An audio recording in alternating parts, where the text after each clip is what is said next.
Hey, good morning, everybody. It's Mike. Thanks for jumping on here with me this morning. If you missed our call yesterday, we started off this shortened week talking about the failure rate in this industry and why it's so shockingly high. You know the stats, right? 87% of new licensees will not make it 24 months. They will fail out. 87%.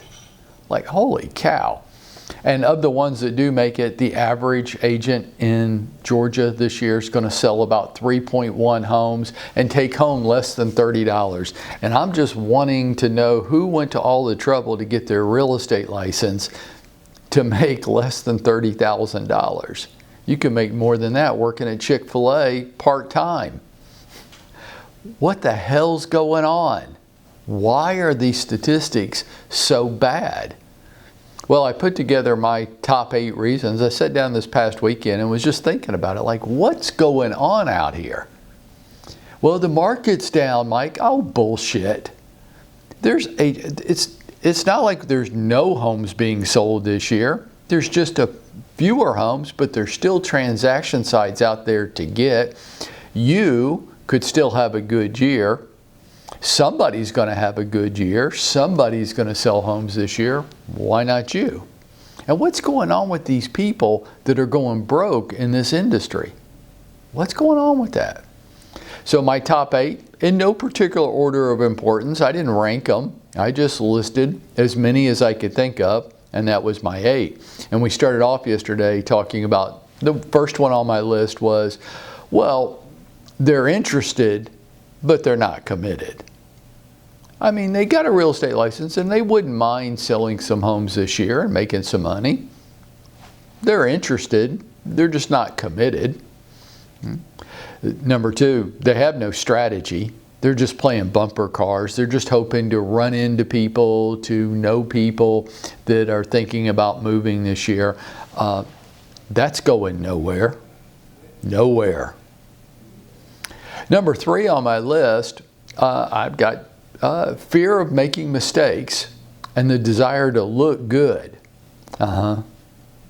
They're posers. They're strutting around acting like they got all their shit figured out. They got nothing figured out. Nothing. They're going nowhere, doing nothing. But they like to look good. They're posers. They like the big time people, act like they got their shit going on. They don't. The fear of making mistakes, oh my God. Like, what business, what successful person on this planet can you think of that never failed at something? You remember Steve Jobs, the founder, the creator of Apple, the most profitable company on the planet right now? His own company fired him. You remember the story? He created Apple. Then the board of directors for Apple fired the creator, the founder of the company. And a few years later, they have to hire him back and beg him to rescue them from the depths of despair. You think that dude didn't feel like a failure when his own company fired him? Of course. People walking around like, well, it might not work. I might not succeed. Hey, you know what? You probably won't. Through the course of my career, I failed a number of times. I did some of the most god-awful, stupid stuff you could possibly imagine. And it's taken me this long to be able to laugh at it. Because there was a time in my past where I would do almost anything to keep you from knowing about it. And now I just think it's funny. Why? I failed so many times that I know that businesses and people expand and they contract. We're going to do some things here as a company that you're going to really like and are going to really work well. We are. And then we're going to do some things that, God, it seemed like a good idea. It did. We wouldn't have done it if it didn't seem like a good idea, but it didn't work. And my attitude about that is, okay, what's next? What if I was unwilling to ever fail at anything? Oh my gosh, we would be paralyzed with inaction. Number 3 was a big one, right? Yeah, the fear of mistakes and the desire to look good. Number 4 on my list, lack of any scale and consistent message. Like, I see so many agents every day doing mostly the right things, just not with enough people. It's the right things, but they're not touching enough people to give themselves a chance for success. Why? You know, it's big ticket sales, folks. I mean, really, how many homes have you bought and sold in your lifetime? I'm guessing for almost everybody, that's a single-digit number. Right. It's not something you do every year. I think the statistics now are the average American stays in their home longer than ever before. Now it's almost 12 years by the latest statistic that I read. They're only moving once every 10, 12 years. Less than 3% of the population will move this year. So you've got to touch enough people each day to have a chance at success. You're not selling Girl Scout cookies. You're selling homes. It's a big lifestyle move, and people don't do it that frequently, right? I mean, do you? Right.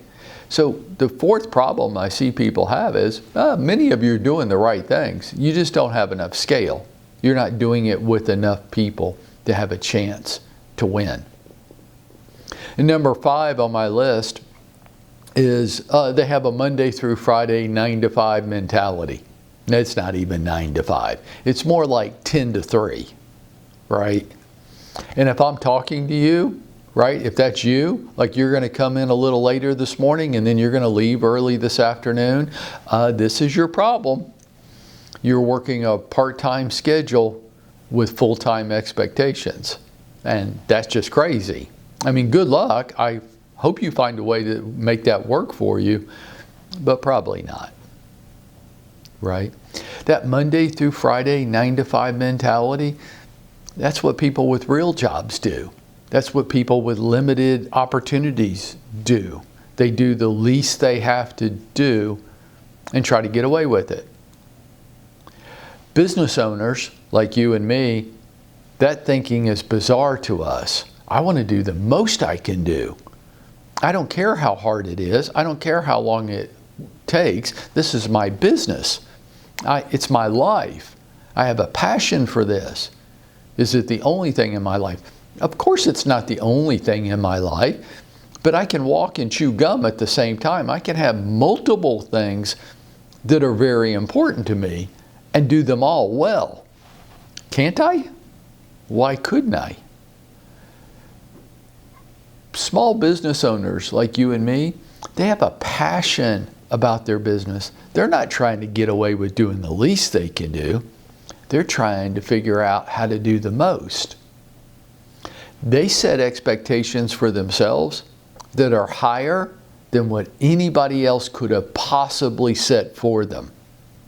I mean, I don't know what your expectations of me are. I will guarantee you this. My expectations for myself are much, much higher than your expectations of me. And folks, by paying attention to these 5 issues and resolving to overcome them and fight through it, whatever market conditions we face, we will go out and we will make it happen for ourselves today.